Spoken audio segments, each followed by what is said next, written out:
You're taught one rule. Hear a whistle, hit the dirt, dig in. Your foxhole is your best friend. The earth is your mother. She'll save you. But what if I told you there's a place where that rule doesn't work? A place where your foxhole is useless.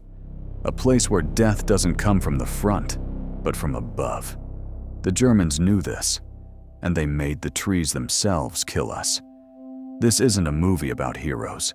This is the story the army would rather forget. This is the diary of a private in the green hell. This is the Hürtgen Forest. We thought it was almost over. Paris was free. The newspapers were screaming about our victory march across France. We, the green replacements, were trucked past cheering crowds. We smiled and waved back. We were liberators. Then we arrived at the front, and the smiling stopped. We were assigned to the veterans, the ones who'd landed in Normandy and fought through the hedgerows. We were clean. They were filthy. We were full of enthusiasm. They just looked at us with a kind of quiet pity. They knew something we didn't. They knew France wasn't the end. It was just the prelude. They knew the Hürtgen was waiting. You've probably never heard of the Hürtgen Forest. It's not in most of the movies. It doesn't get the big headlines, like the Battle of the Bulge or D-Day. And that's not an accident. The army wanted to forget the Hürtgen, and we, the men who were there, wanted the same. What is the Hürtgen? It's not a town. It's not even a village. It is 50 square miles of ancient, dense forest on the border of Germany and Belgium. 50 square miles of tall, thick fir trees, deep ravines, slippery trails, and endless cold. It was part of the famous Siegfried Line, the German defensive wall. In September of 1944, High Command decided we had to go through that forest. Why? Because we couldn't go around it. The forest covered the flank of our main push into Germany. And more importantly, the forest held the dams on the Roer River. Command was afraid the Germans would blow them and flood the valley, stopping our advance. So the generals looked at a map. They saw woods, and they ordered us, the infantry, to take it. They didn't know what kind of forest it was, but we found out. I remember the day we went in. The truck stopped at the edge of the woods. We were ordered to dismount. The last sound of the engines died, and there was silence, a kind of silence I'd never heard before. We stepped under the canopy of trees, and the sun just vanished. Like someone flipped a switch. The firs must have been 100 years old. Their branches locked together so tightly that even at noon it was twilight. The first thing you feel is claustrophobia.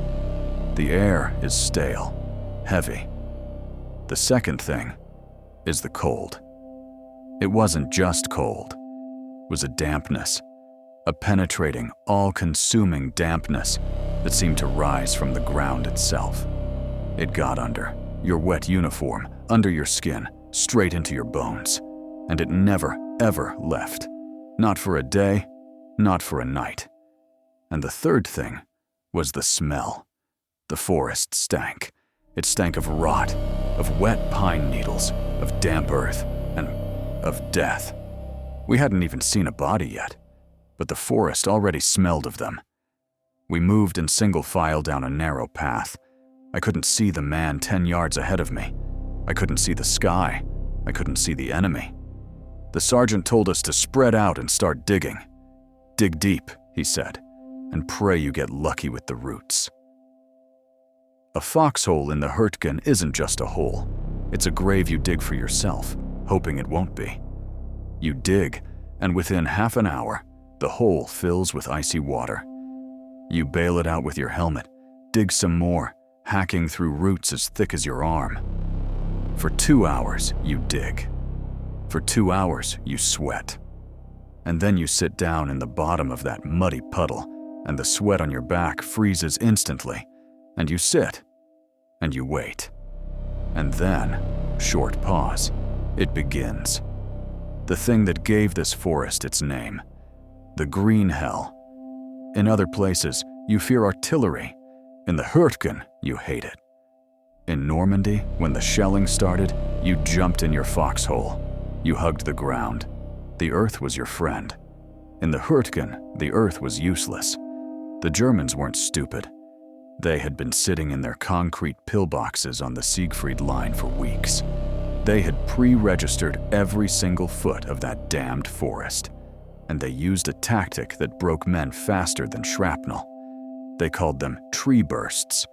The German artillerymen set the fuses on their shells, the 88s and the 155s, so they would explode not on impact with the ground, but just before it, when they hit the thick canopy of the ancient trees.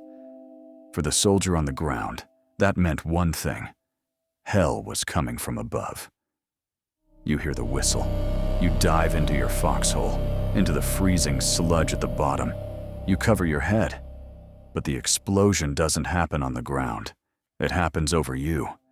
The shell hits a fir tree 30 feet above your head. Red-hot steel mixes with thousands of wooden splinters.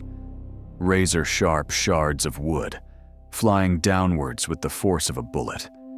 They punched through helmets. They tore through greatcoats. The foxhole doesn't save you. It becomes a trap.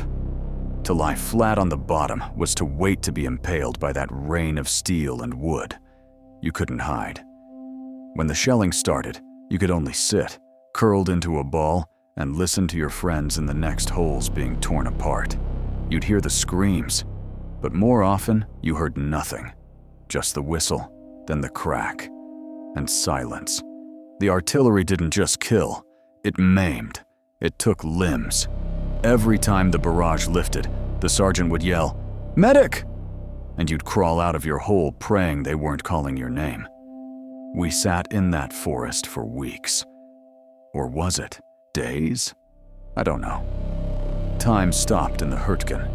There were only 2 states, almost frozen and about to die. We never saw the sun.